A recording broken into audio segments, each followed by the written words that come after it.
Hi students. ஆர்ஆர்பியில் Indian polity classes பார்த்துட்ருக்கோம். So இன்றைக்கி கிளாஸஸில் என்ன பார்க்க போகிறோன்னா யூனியன் எக்ஸிக்யூட்டிவ் அதை பார்ட் 5 ஆஃப் தி கான்ஸ்டியூஷன் பார்க்க போகிறோம். பார்ட் 5 ஆஃப் தி கான்ஸ்டியூஷன்னா சென்ட்ரல் கவர்மெண்ட். அந்த சென்ட்ரல் கவர்மெண்ட்டில் வந்து இன்றைக்கி என்ன பார்க்க போகிறோன்னா யூனியன் எக்ஸிக்யூட்டிவ் பார்க்க போகிறோம். ஸோ யூனியன் எக்ஸிக்யூட்டிவ்ஸில் யார் என்னென்ன பார்க்க போகிறோன்னா, ஃபஸ்ட்டு யூனியன் எக்ஸிக்யூட்டிவ்னா ஒன்றிய நிர்வாகம். அது வந்து ஆர்டிக்கல் 52 to 78 வரைக்கும் இருக்குது. ஸோ இந்த யூனியன் எக்ஸிக்யூட்டிவில் யார் யாரை ஃபஸ்ட்டு பார்க்க போகிறோன்னா, பிரசிடெண்ட்டை பார்க்க போகிறோம், குடியரசுத் தலைவர். அவர் சார்ந்த ஆர்டிக்கல் என்னென்னு பார்த்தீங்கன்னா 52லேருந்து 62 வரைக்கும் பிரசிடெண்ட்டை பார்க்க போகிறோம். தென் அதுக்கு அடுத்தது யாரை பார்க்க போகிறோன்னா, வைஸ் பிரசிடெண்ட் பார்க்க போகிறோம். வைஸ் பிரசிடெண்ட்ஸோட ஆர்டிக்கல்லேருந்து எதை பற்றி பேசுதுன்னா 63 வந்து வைஸ் பிரசிடெண்ட்டை பற்றி பேசுது. Then prime minister plus council of ministers, ஓகேங்களா, பிரதமர் மற்றும் அமைச்சரவை பற்றி பார்க்க போகிறோம். ஸோ அந்த ஆர்டிகல்ஸ் என்னென்னா 74 அண்டு 75 அதை பற்றி டிஸ்கஸ் பண்ணலாம். Then attorney general of India article 76, இந்தியாவின் அட்டார்னி ஜெனரல் அவங்கள பற்றி இன்றைக்கி பார்க்க போகிறோம். தென் ஃபைனலாக comptroller and auditor general of India article 148. So இந்த கிளாஸஸில் பார்த்தீங்கன்னா இது ரொம்ப இம்பார்ட்டண்டான டாப்பிக்கு. ஸோ எவ்ரி இயர் வந்து எல்லா எக்ஸாம்ஸ்லேயும் இந்த ஏரியாவிலேருந்து கொஸ்டின்ஸ் கேட்டுகிட்டே இருப்பாங்க. ஸோ யூனியன் எக்ஸிக்யூட்டிவ்ஸ்னால் என்ன, அவங்களோட பவர்ஸ் என்ன, அவங்களோட ஃபங்க்ஷன்ஸ் என்ன அப்படின்னு சொல்லிட்டு நம்ம கிளாஸஸில் பார்க்கலாம். ஃபஸ்ட்டு நம்ம பார்க்க போகிறது யாருன்னா பிரசிடெண்ட்டை பற்றி பார்க்க போகிறோம். ஸோ பிரசிடெண்ட்டு குடியரசுத் தலைவர். இந்த ஆர்டிக்கல் வந்து ஃபஸ்ட்டு ஆர்டிக்கல் 52 என்ன சொல்லுதுன்னா, there shall be a president of India அப்படின்னு சொல்கிறது. அதாவது இந்தியான்ற ஒரு நாடு இருந்தால் அதில் வந்து ஒரு குடியரசுத் தலைவர் அப்படி இருக்கணும் அப்படின்னு சொல்லிட்டு தான் இந்த ஆர்டிக்கல் வந்து சொல்லுது. ஆர்டிக்கல் 52. ஃபஸ்ட்டு பிரசிடெண்ட்டை பற்றி சொல்கிறதுக்கு முன்னாடி, பிரசிடெண்ட் வந்து பார்த்திங்கன்னா நம்ம நாட்டில் வந்துட்டு ரெண்டு president is the head of the state அப்படின்னு சொல்லுவோம். பட் ஆனால் அவர் வந்து real head of the state கிடையாது. Real head of the state யாருன்னா பிரைம் மினிஸ்டர் தான். பிரசிடெண்ட் வந்து நாமினல் ஹெட்டு தான், நாமினல் எக்ஸிக்யூட்டிவ் அப்படின்னு நம்ம சொல்லுவோம். ஸோ தென் அவரை வந்து என்ன சொல்லுவாங்கன்னா, he is the first citizen of India அப்படின்னு சொல்லுவாங்க. And is a symbol of solidarity, unity and integrity of the nation. அவர் தான் இந்த நாட்டோட முதல் குடிமகன். அது மட்டும் இல்லாமல் அவர் தான் இந்த தேசத்தின் தலைவராகவும் இருக்கிறார், ஓகேங்களா. தென் 42nd Amendment 1976 என்ன சொல்கிறாங்கன்னா, the president bound by the advice of council of ministers and prime ministers headed by the prime minister அப்படின்னு சொல்கிறாங்க. தென் 44th Amendment ஆக்டில் என்ன சொல்கிறாங்க, 1978 என்ன சொல்கிறாங்க, the president to return the matter once for consideration of his ministers but the reconsidered advice shall be binding அப்படின்னு சொல்கிறாங்க. அதாவது என்னென்னா, 44வது அரசியலமைப்பு திருத்த சட்டம் 1978 என்ன சொல்கிறாங்க, ஜனாதிபதியால் ஒரு விஷயத்தை அமைச்சர்களின் மறுபரிசீலனைக்காக ஒரு முறை திருப்பி அனுப்ப முடியும், ஆனால் மறுபரிசீலனை செய்யப்பட்ட ஆலோசனை பிணைப்புடன் இருக்கும் அப்படின்பாங்க. என்னென்னா, இதை வந்து நம்ம வந்து prime minister plus council of மினிஸ்டர்ஸில் டீட்டெயிலே பார்ப்போம். ஃபஸ்ட்டு பிரசிடெண்ட்னா பார்த்தீங்கன்னா, பிரசிடெண்ட் வந்து head of the state. But ஆனால் அவர் வந்து ரியல் ஹெட்டு கிடையாது. ரியல் ஹெட் வந்து யார்கிட்ட, ரியல் பவர் யார்கிட்ட இருக்குன்னா பிரைம் மினிஸ்டர்ஸ் தான் இருக்கும்.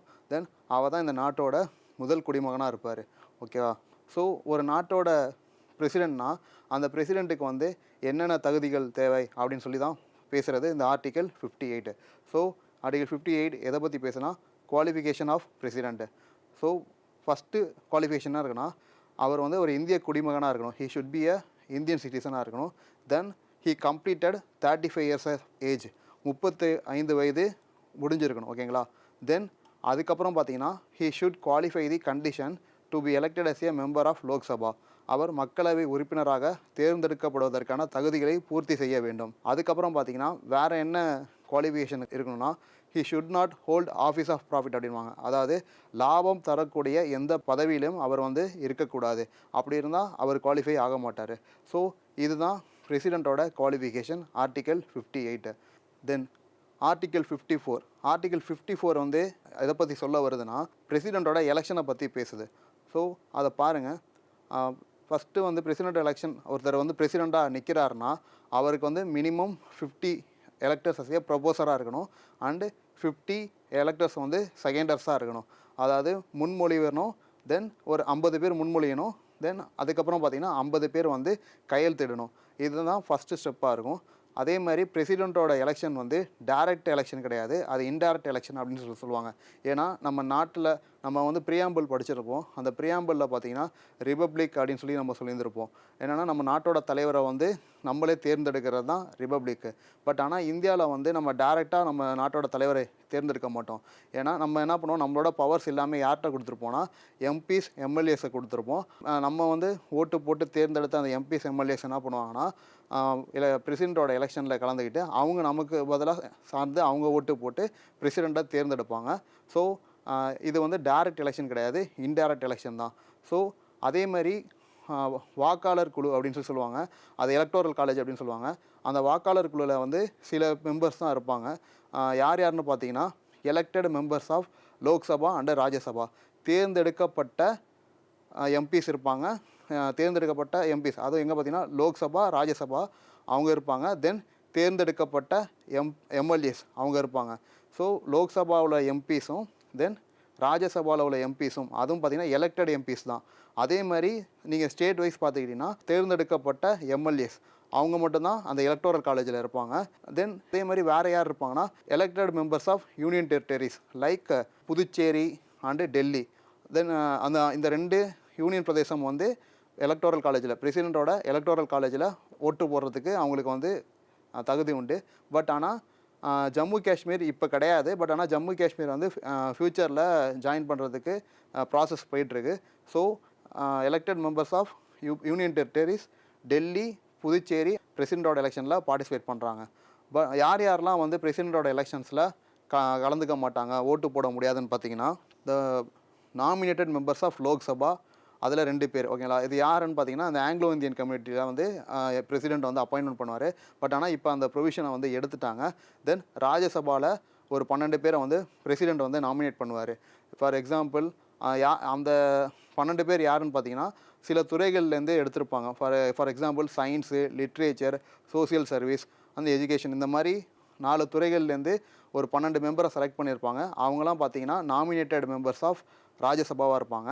ஸோ அந்த நாமினேட்டட் மெம்பர்ஸ் வந்து அந்த 12 பேர் வந்து பிரசிடெண்ட்டோட எலெக்ஷனில் கலந்துக்க மாட்டாங்க. அதே மாதிரி லோக்சபாவில் வந்து பார்த்தீங்கன்னா ஆங்கிலோ இந்தியன் கம்யூனிட்டியை சேர்ந்தவங்க மெம்பர்ஸ் வந்து 2 பேர் எப்பொழுதுமே அப்பாயின்மெண்ட் பண்ணுவார், பிரசிடெண்ட் அப்பாயின்மெண்ட் பண்ணார். பட் ஆனால் இப்போ வந்து அந்த ப்ரொவிஷன்ஸை வந்து எடுத்துட்டாங்க. தென் வேறு யாரெல்லாம் இருக்க மாட்டாங்கன்னு பார்த்தீங்கன்னா nominated members of state legislature. நம்ம எப்படி வந்து ராஜ்யசபாவில் வந்து ஒரு 12 பேரை வந்து நியமனம் பண்ணுறாங்களோ அதே மாதிரி ஒவ்வொரு ஸ்டேட்லேயும் என்ன பண்ணியிருந்திருப்பாங்கன்னா ஸ்டேட் லெஜிஸ்லேட்டிவ் கவுன்சில் இருக்கும். எல்லா ஸ்டேட்லேயும் இருக்காது. ஒரு குறிப்பிட்ட ஒரு 7 ஸ்டேட்டில் வந்து லெஜிஸ்லேட்டிவ் கவுன்சில் இருக்கும். அந்த லெஜிஸ்லேட்டிவ் கவுன்சிலில் உள்ள மெம்பர்ஸ் வந்து பிரசிடெண்ட்டோட எலெக்ஷனில் கலந்துக்க மாட்டாங்க. ஸோ அவங்களும் வந்து ஓட் பண்ண முடியாது. பாருங்கள், nominated members of Lok Sabha 2 and Rajya Sabha அதில் 12. Then nominated members of state legislative assembly, then members of legislative council in bicameral legislature. So அந்த 7 ஸ்டேட் என்னென்னு பாருங்கள்: ஆந்திர பிரதேஷ், கர்நாடகா, தெலுங்கானா, மகாராஷ்டிரா, பீகார் அண்டு உத்தரப்பிரதேஷ். ஜம்மு காஷ்மீர் வந்து இதுக்கு முன்னாடி இருந்துச்சு. பட் ஆனால் அந்த 2019 வந்து ஜம்மு காஷ்மீர் ரீஆர்கனைசேஷன் ஆக்ட் 2019 கொண்டு வந்தப்போ அந்த ஜம்மு காஷ்மீரை வந்து ஸ்டேட்லேருந்து யூனியன் டெரிட்டரியாக மாற்றதுனால இப்போ ஜம்மு காஷ்மீர் கிடையாது. Then nominated members of union territories of Delhi and Puducherry. Delhi and புதுச்சேரியில் உள்ள நாமினேட்டட் மெம்பர்ஸ், ஓகேங்களா, ஃபார் எக்ஸாம்பிள் அந்த யூனியன் டெரிட்டரியில் எலெக்டட் மெம்பர்ஸ் வந்து பிரசிடெண்ட்டோட எலெக்ஷனில் கலந்துப்பாங்க, அவங்களால ஓட் பண்ண முடியும். பட் ஆனால் நாமினேட்டட் மெம்பர்ஸ் இருப்பாங்களே, nominated members of union territory of Delhi and Puducherry, அவங்க வந்து கலந்துக்க மாட்டாங்க, அவங்களால ஓட் பண்ண முடியாது. ஸோ இதுதான் பிரசிடெண்ட்டோட எலெக்ஷனில் யார் யார் கலந்துப்பாங்கன்றது. தென் யார் யாரெல்லாம் ஓட் பண்ண முடியும், யார் யாரெல்லாம் ஓட் பண்ண முடியாது. ஸோ இதுதான் வந்து இந்த ப்ரொவிஷன் பாருங்கள். A constitutional amendment is required for inclusion of Union Territory, Jammu and Kashmir. The Jammu and Kashmir Recognition Act does not specify anything. The section 13 of the 2019 Act same power as Puducherry. அந்த section 13 of the 2019 என்ன சொல்லணும்னா, புதுச்சேரிக்கு என்ன power இருக்கோ அதே power வந்து இந்த Jammu Kashmir reorganisation ஆக்டுக்கும் இருக்குது அப்படின்னு சொல்லியிருக்காங்க. தென் ஆர்டிகல் 54 என்ன சொல்கிறாங்கன்னா, the inclusion of new members in electoral college by constitutional amendment by special majority. Jammu காஷ்மீரை நம்ம வந்து உள்ள எலக்டோரல் காலேஜில் கொண்டு வரணும்னா கான்ஸ்டியூஷனல் அமெண்ட்மெண்ட் பண்ணணும், அதுவும் பார்த்திங்கன்னா ஸ்பெஷல் மெஜாரிட்டி எடுத்துருக்கணும். தென் அடுத்தது பாருங்கள், union territory of Delhi and Puducherry 17th amendment act 1992. இந்த அமெண்ட்மெண்ட் ஆக்ட் படி தான் என்ன சொல்லியிருந்திருப்பாங்கன்னா, இவங்கள வந்து elected members of Delhi and Puducherry வந்து எலக்டோரல் காலேஜில் வந்து பங்கு பெறலாம் அப்படின்னு சொல்லி இந்த அமெண்ட்மெண்ட் ஆக்டில் சொல்லியிருந்திருப்பாங்க. தென் அடுத்தது பார்த்தீங்கன்னா, இப்போ பார்த்தீங்கன்னா இந்த எலெக்ஷன் எப்படி நடக்கும்னா, என்ன மேனரில் நடக்குன்னா, இந்த proportional representation by means of single transferable ஓட்டுன்பாங்க. அது வந்து சீக்ரெட் பேலட்டாக இருக்கும்.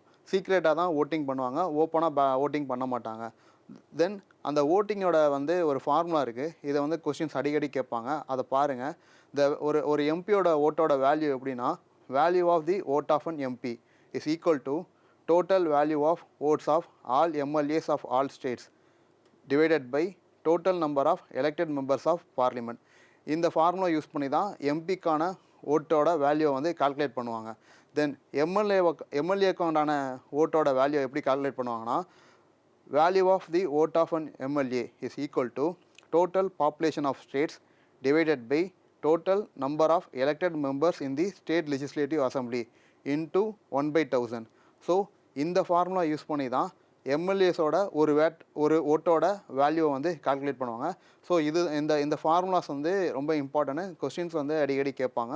ஸோ எப்பொழுதுமே எம்எல்ஏவோட ஓட்டிங் வேல்யூவோட எம்பியோட ஓட்டிங் வேல்யூ வந்து அதிகமாக தான் இருக்கும். அதே மாதிரி லோக்சபா எம்பியோட ஓட்டிங் வேல்யூவோட ராஜ்யசபா எம்பியோட ஓட்டிங் வேல்யூ வந்து அதிகமாக தான் இருக்கும். இந்த கொஷின்ஸ் வந்து இந்த பாயிண்ட் வந்து ஆல்ரெடி யூபிஎஸ்சியில் வந்து கொஷின்ஸ் கேட்டிருக்காங்க. So the value of vote of an MP is always greater than the value of vote of an MLA. அதே மாதிரி the value of vote of Lok Sabha MP is always greater than the value of vote of MP in Rajya Sabha. So இதை note பண்ணிக்கோங்க. So இந்த voting value இருக்குல்ல, ஒவ்வொரு each எம்எல்ஏயோட voting value இதுதான். The each MP carries A vote value of 708. However, the number of votes each MLA carries differs based on the state population. என்னன்னா இதில் என்ன சொல்ல வரான்னா, ஒவ்வொரு ஸ்டேட்டோட எம்எல்ஏஸோட ஓட்டிங் வேல்யூ வந்து டிஃபர் ஆகும். ஃபார் எக்ஸாம்பிள் அங்கே பாருங்கள், உத்தரப்பிரதேஷுக்கு வந்து ஓட்டிங் வேல்யூ பார்த்தீங்கன்னா 208 இருக்குது. அதுவே நீங்கள் தமிழ்நாடுக்கு வந்து பார்த்தீங்கன்னா 176 இருக்குது. அதுவே நம்ம கேரளாவில் போய் பார்த்தீங்கன்னா 152 இருக்குது. தென் நார்த் ஈஸ்ட்லாம் போயிட்டிங்கன்னா இன்னும் கம்மியாக இருக்கும். ஸோ இது என்னென்னா, ஓட்டிங் வேல்யூ ஆஃப் எம்எல்ஏ இருக்குல்ல, அந்த வேல்யூ வந்து டிஃபர்ஸ் ஆகும். எப்படின்னா ஸ்டேட்டுக்குமே வேறுபடும். அதை தான் இந்த பாயிண்டில் சொல்கிறாங்க. ஸோ இந்த ஆர்டிகல் 54 இருக்குது. அந்த ஆர்டிகல் 54ல் எப்படி ஓட்டிங் ப்ராசஸ் நடக்கும் அப்படின்னு சொல்லிட்டு பேசியிருப்பாங்க. அதுதான் இந்த ஸ்லைடு. இந்த ஸ்லைடை பாருங்கள். இந்த first phase the first preference votes are counted. அதாவது ஃபஸ்ட்டு ஃபேஸில் என்ன பண்ணுவாங்கன்னா, ஃபஸ்ட்டு ப்ரிஃபரன்ஸ் ஆஃப் த ஓட்டை வந்து கவுண்ட் பண்ணுவாங்க. Then if a candidate secures the required quota in the phase is declared elected. அதாவது ஃபஸ்ட்டு ஃபேஸில் என்ன பண்ணுவாங்கன்னா, கவுண்ட் பண்ணுவாங்க. அந்த கவுண்ட்டில் வந்து ரிக்வயர்டு தேவைப்படுற அந்த ஓட்டு இருந்துச்சுன்னா அந்த கேண்டிடேட்டை வந்து வின்னுன்னு சொல்லிவிடுவாங்க. சப்போஸ் அப்படி அவர் வின் ஆகலை, if not the process of transfer of votes is yet in motion. அவர் வின் ஆகலைன்னா என்ன ஆகுனா, the ballot of the candidate securing the least number of preference votes are cancelled. அந்த பேலட் பேப்பரில் லீஸ்ட் நம்பர் ஆஃப் ஓட்ஸை வந்து வாங்கியிருப்பாங்கள்ல, அவங்கள வந்து என்ன பண்ணிடுவாங்க, கேன்சல் பண்ணிடுவாங்க. ஃபார் எக்ஸாம்பிள் ஒரு 4 பேர் இருக்காங்கன்னா, அந்த 4 பேரில் வந்து லீஸ்ட் நம்பர் ஆஃப் ப்ரிஃபரன்ஸ்னு வாங்கியிருப்பாங்க. அதாவது எப்படின்னா ஏபிசிடின்னு இருக்கும், அதில் ப்ரிஃபரன்ஸ் கொடுப்பாங்க. அந்த ப்ரிஃபரன்ஸில் யார் வந்து லீஸ்ட்டாக வாங்கியிருக்காங்களோ அவங்களோட பேலட்டை வந்து கேன்சல் பண்ணிவிடுவாங்க. And his second preference votes are transfer to the first preference votes of others. அந்த அவங்களோட செகண்ட் ப்ரிஃபரன்ஸ் இருக்கும்ல, அதை வந்து ட்ரான்ஸ்ஃபர் பண்ணி ஃபஸ்ட்டு ப்ரிஃபரன்ஸாக கொடுத்துருவாங்க. ஸோ இதே மாதிரி தான் the process continues till a candidate secures the required quota. இந்த ப்ராசஸ் வந்து எது வரைக்கும் இருக்குன்னா, அந்த தேவைப்பட்ட ரிக்வயர்டு கோட்டா வர வரைக்குமே இந்த ப்ராசஸ் நடந்துகிட்ருக்கும். இதுதான் வந்து அந்த மேனர் ஆஃப் எலெக்ஷன் வந்து இப்படி தான் இருக்கும். அது ஆர்டிகல் 54 வந்து இந்த ப்ராசஸை பற்றி பேசுது. Then article 56. ஆர்டிகல் 56 எதை பற்றி பேசுனா, பதவிக்காலம். ஒரு பிரசிடெண்ட்டோட பதவிக்காலம் வந்து எவ்வளோ இருக்கணும் அப்படின்னு சொல்லி பேசுகிறது தான் ஆர்டிகல் 56. ஃபஸ்ட் பாருங்கள், ஒரு பிரசிடெண்ட் வந்து ஒரு ஆஃபீஸ்க்கு வராருன்னா அவர் 5 இயர்ஸ் வரைக்கும் அந்த ஆஃபீஸில் இருக்கணும். He hold office for 5 years. He can also be reelected and there is no cap on his reelection. Article 56 எதை பற்றி பேசுனா, பிரசிடெண்ட்டோட பதவிக்காலம் டூரேஷனை பற்றி பேசுது. ஒரு நார்மலாக பிரசிடென்ட்டோட பதவிக்காலம் வந்து பார்த்தீங்கன்னா 5 இயர்ஸ் வரைக்கும் இருக்கும். அந்த 5 இயர்ஸ் ஃபார் எக்ஸாம்பிள் அவர் வந்து ஜனவரி 2023 அவர் வந்து பிரசிடெண்ட்டாக வராருன்னா அடுத்தது ஜனவரி 2028 வரைக்கும் அவர் பிரசிடெண்ட்டாக இருக்கலாம். ஓகேவா? அதே மாதிரி அவரோட எலெக்ஷன் பார்த்தீங்கன்னா 2 மந்த்ஸுக்கு முன்னாடியே, அதாவது அவர் பதவிக்காலம் முடியுது ஜனவரி 2028 முடியுதுன்னா அதுக்கு ஒரு 2 மந்த்ஸ்க்கு முன்னாடி ஒரு நவம்பர் போல் என்னமா எலெக்ஷன் ப்ராசஸை வந்து ஸ்டார்ட் பண்ணிடுவாங்க. ஏன்னா அந்த எலெக்ஷன் ப்ராசஸ் முடியறதுக்குள்ளே அவர் வந்து உள்ளே இருந்தணும். இப்போ ஃபார் எக்ஸாம்பிள் நான் வந்து ஜனவரியில் தான் அவருக்கு இப்போ பதவிக்காலம் முடியுது அப்படின்னா அப்போ வந்து நான் எலெக்ஷன் எடுத்தேன்னு வச்சுங்களேன், ஒரு 2 மந்த்ஸுக்கு வந்து என்னோடய ஆஃபீஸ், அந்த பிரசிடெண்ட்டோட ஆஃபீஸ் வந்து காலியாக இருக்கும், வேக்கண்ட்டாக இருக்கும். ஸோ அதெல்லாம் இல்லாமல் இருக்கிறதுக்கு தான் என்ன பண்ணுவாங்கன்னா, ஒரு ஜனவரியில் வந்து முடிய போகுதுன்னா ஒரு நவம்பர்லேயே என்ன பண்ணுவாங்கன்னா எலெக்ஷனை வந்து ஸ்டார்ட் பண்ணிவிடுவாங்க. அந்த 2 மந்த்ஸ் வந்து ப்ராசஸ் போயிட்டே இருக்கும். அண்ட் தென் எலெக்ஷன் முடிஞ்சதுக்கப்புறம் புது பிரசிடெண்ட் வந்து அந்த ஆஃபீஸில் வந்து உட்காருவார். ஏன்னா ஆர்டிகல் 52 என்ன சொல்லியிருந்துருக்கோன்னா, there shall be a president of India in office அப்படின்னு சொல்லியிருந்திருப்பாங்க. ஸோ அதுக்காக தான் என்ன பண்ணுவாங்கன்னா எலெக்ஷனை வந்து ஒரு 2 மந்த்ஸுக்கு முன்னாடியே நடத்த ஆரம்பிச்சிருவாங்க. அதேமாதிரி ஒருத்தர் வந்து பிரசிடெண்ட்டாக ஆல்ரெடி இருக்காருன்னா அடுத்தது அவர் வந்து திருப்பியும் பிரசிடெண்ட்டாக இருக்கலாம்.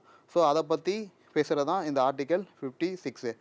ஸோ ஆர்டிகல் 57 என்ன சொல்லலாம், எலிஜிபிலிட்டி ஃபார் ரீஎலெக்ஷன் சொல்லுது, மறு தேர்தலுக்கான தகுதி. ஸோ ஆர்டிகல் 61 எதை சொல்லுதுன்னா, பிரசிடெண்ட்டோட தகுதி நீக்கத்தை பற்றி பேசுகிறது தான் ஆர்டிகல் 61. ஸோ அதில் என்ன சொல்கிறது பாருங்கள், the president can be removed only on the grounds of violations of constitution. President வந்து எப்படி ரிமூவ் பண்ண முடியும்னா, அவர் வந்து கான்ஸ்டியூஷனை வந்து மீறிட்டார் அப்படின்னு ஒரு காரணத்துக்கு மட்டும்தான் அவரை நம்ம வந்து பதவி நீக்கம் பண்ண முடியுமே தவிர வேறு எதுக்காகவும் அவரை வந்து பதவி நீக்கம் பண்ண முடியாது. ஆனால் இந்த வயலேஷன் ஆஃப் தி கான்ஸ்டியூஷன் வந்து கான்ஸ்டியூஷனில் மென்ஷன் ஆகிருக்கானா, மென்ஷன்னால இது எப்படின்னா நம்ம நடைமுறையில்ன்றது தான். The constitution does not define violation of the constitution. அதே மாதிரி இந்த இம்பீச்மெண்ட் ப்ராசஸ் இருக்குல்ல, அந்த தகுதி நீக்கம் ப்ராசஸ் வந்து பார்த்திங்கன்னா பார்லிமெண்ட்டில் எந்த ஹவுஸில் வேணாலும் ஸ்டார்ட் பண்ணலாம். ஃபார் எக்ஸாம்பிள் லோக்சபாலேருந்தும் இம்பீச்மெண்ட் ப்ராசஸை ஸ்டார்ட் பண்ணலாம், தென் ராஜ்யசபாலேருந்தும் இம்பீச்மெண்ட் ப்ராசஸை வந்து ஸ்டார்ட் பண்ணலாம்.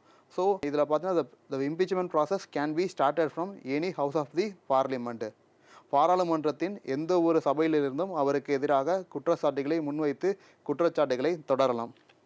அதேமாதிரி எப்படி வந்து ப்ராசஸ் ஸ்டார்ட் ஆகுனா, ஃபஸ்ட்டு ஒரு நோட்டீஸை வந்து இனிஷியேட் பண்ணுவாங்க. அந்த நோட்டீஸை வந்து இனிஷியேட் பண்ணுறதுனா அட்லீஸ்ட் 1/4 ஆஃப் தி ஹவுஸு. அந்த ஹவுஸ் இருக்குன்னா, இப்போ ஃபார் எக்ஸாம்பிள் நீங்கள் வந்து லோக்சபா எடுத்துக்கிட்டீங்க அப்படின்னா அந்த ஹவுஸில் இருக்கிறதுலேருந்து 1/4 பங்கு வந்து ஒரு நோட்டீஸை வந்து இனிஷியேட் பண்ணணும். அந்த நோட்டீஸ் பீரியட் வந்து பார்த்திங்கன்னா 14 days இருக்கும்.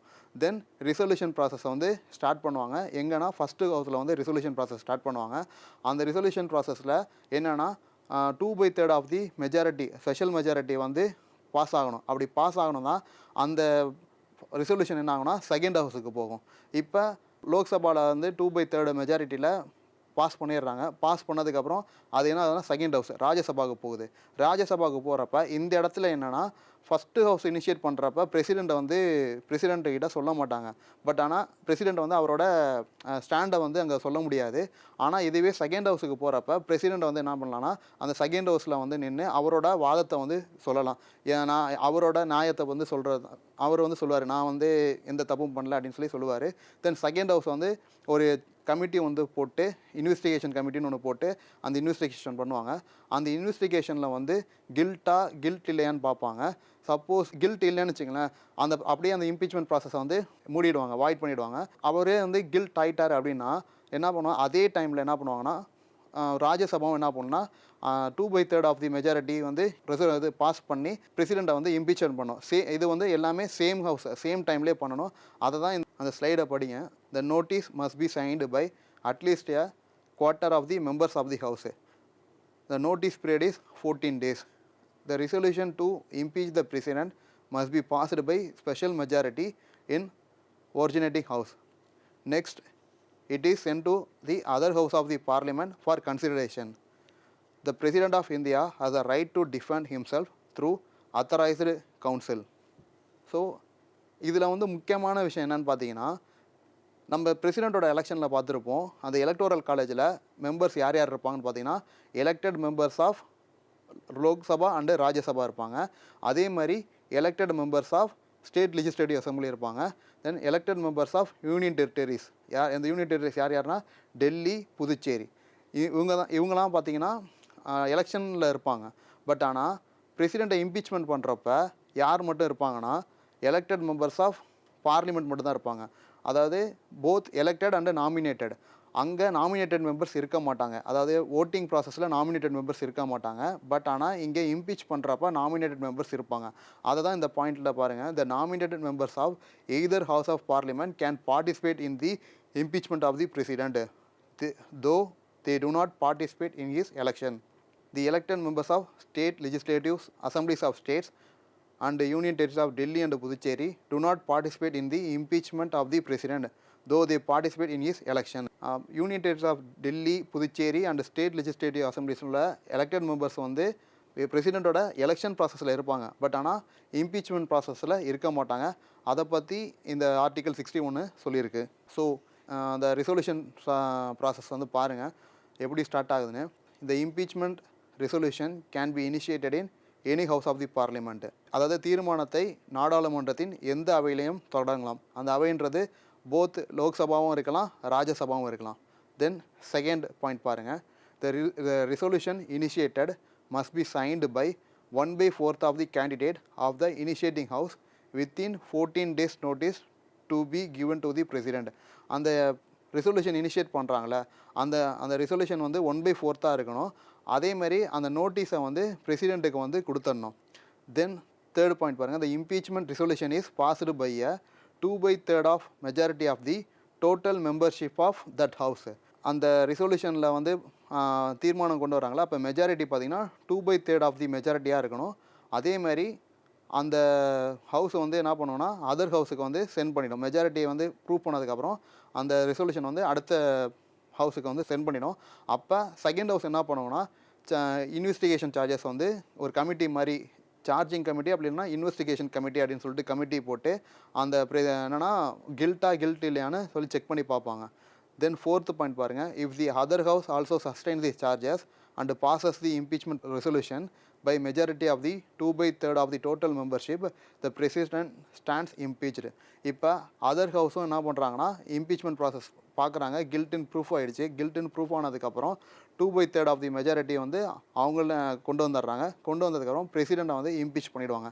இதுதான் பிரசிடெண்ட்டோட இம்பீச்மெண்ட் ப்ராசஸ்ஸு. ஸோ இது வரைக்கும் நம்ம என்ன பார்த்தோம்னா பிரசிடெண்ட்னா யார், ஆர்டிகல் 52 என்னன்னு பார்த்தோம். தென் 54 பார்த்தோம், பிரசிடெண்ட்டோட எலெக்ஷன் பார்த்தோம். தென் 55 மேனர் ஆஃப் எலெக்ஷன் பார்த்தோம். தென் 58 குவாலிஃபிகேஷன்ஸ் ஆஃப் பிரசிடெண்ட் பார்த்தோம். தென் 57 பார்த்தீங்கன்னா பிரசிடெண்ட்டோட ரீஎலெக்ஷனை பற்றி பார்த்தோம். தென் பிரசிடெண்ட்டோட qualifications and durations of president office இது எல்லாமே பார்த்தோம். இப்போ நம்ம பார்க்க போகிறதுனா பவர்ஸ் அண்டு ஃபங்க்ஷன்ஸ் ஆஃப் பிரசிடெண்ட்டை பற்றி பார்க்க போகிறோம். அதாவது அதிகாரங்கள் மற்றும் பணிகள் அதை பற்றி பார்க்க போகிறது தான் டாபிக்ஸ்லாம். ஸோ ஃபஸ்ட்டு அதிகாரம் பார்த்தீங்கன்னா எக்ஸிக்யூட்டிவ் பவர், நிர்வாக அதிகாரங்கள். ஸோ இதில் வந்து ஃபஸ்ட்டு பேசுதுன்னா article 77 all executive action of government of India are formally taken in his name. அதாவது இந்திய அரசின் அனைத்து நிர்வாக நடவடிக்கைகள் அவரது பெயரில் எடுக்கப்படுகின்றன. அதாவது இந்தியாவில் எந்த ஒரு நடவடிக்கை எடுக்கிறதா இருந்தாலும் பிரசிடெண்ட் நேமில் தான் எடுக்கப்படும். பட் ஆனால் அவர் நேமில் தான் எடுக்கப்படும். பட் ஆனால் ரியலாக எக்ஸிக்யூட் பண்ணுறது யாருன்னா பிரைம் மினிஸ்டர்ஸும் கவுன்சில் ஆஃப் மினிஸ்டர்ஸ் தான் அதை எக்ஸிக்யூட் பண்ணுவாங்க. Second point, he may not make rules to simplify the transaction of business of the central government. மத்திய அரசின் பரிவர்த்தனைகளை எளிமைப்படுத்தும் வகையில் அவர் விதிகளை உருவாக்க முடியும். தென் வேறு என்ன எக்ஸிக்யூட்டிவ் பவர்னு பார்த்தீங்கன்னா he appoints attorney general of India. நான் சொன்னல ஃபஸ்ட்டு இனிஷியலாக சொன்னல ஆர்டிகல் 76 சொன்னேன். ஆர்டிகல் 76 யாரை பற்றி சொல்கிறாங்கன்னா அட்டார்னி ஜெனரல் ஆஃப் இந்தியாவை பற்றி பேசுகிறாங்க. அவரை யார் அப்பாயின்மெண்ட் பண்ணுறாருனா பிரசிடெண்ட் தான் அப்பாயின்மெண்ட் பண்ணுறாரு. அதேமாதிரி அவரோட ஊதியத்தையும் யார் வந்து நிர்ணயிக்கிறாருன்னா பிரசிடெண்ட் தான் நிர்ணயிக்கிறாங்க. ஓகேங்களா?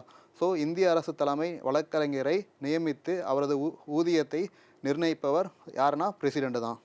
ஸோ இவங்கள மட்டும் அப்பாயின்மெண்ட் பண்ணல, அட்டார்னி ஜெனரல் ஆஃப் மட்டும் அவர் அப்பாயின்மெண்ட் பண்ணல. அது தவிர ஒரு சில பேரையும் இவர் அப்பாயின்மெண்ட் பண்ணுறாரு. அவங்களாம் யாருன்னு பார்த்தீங்கன்னா ஃபஸ்ட்டு வந்து கேகுனா comptroller and auditor general of India அப்படின்னு சொல்லுவாங்க. அது என்ன எந்த ஆர்டிக்கலில் வரும்னா ஆர்டிக்கல் 148 வரும். செகண்ட் பார்த்தீங்கன்னா சீஃப் எலெக்ஷன் கமிஷனர், தலைமை தேர்தல் ஆணையரை வந்து பிரசிடெண்ட் தான் அப்பாயின்மெண்ட் பண்ணுறாரு.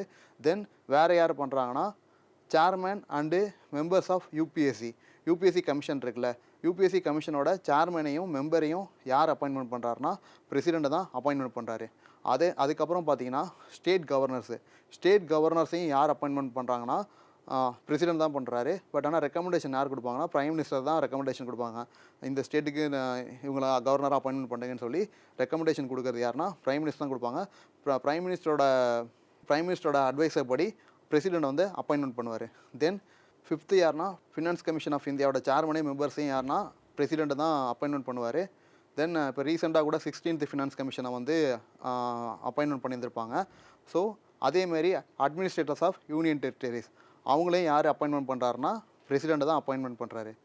ஸோ இது வரைக்கும் நம்ம வந்து பிரசிடென்ட்டோட எக்ஸிக்யூட்டிவ் பவர்ஸ் வரைக்கும் பார்த்துருக்கோம். நெக்ஸ்ட் கிளாஸஸில் வந்து அவரோட judiciary power and legislative powers எல்லாம் பார்ப்போம். தேங்க்யூ.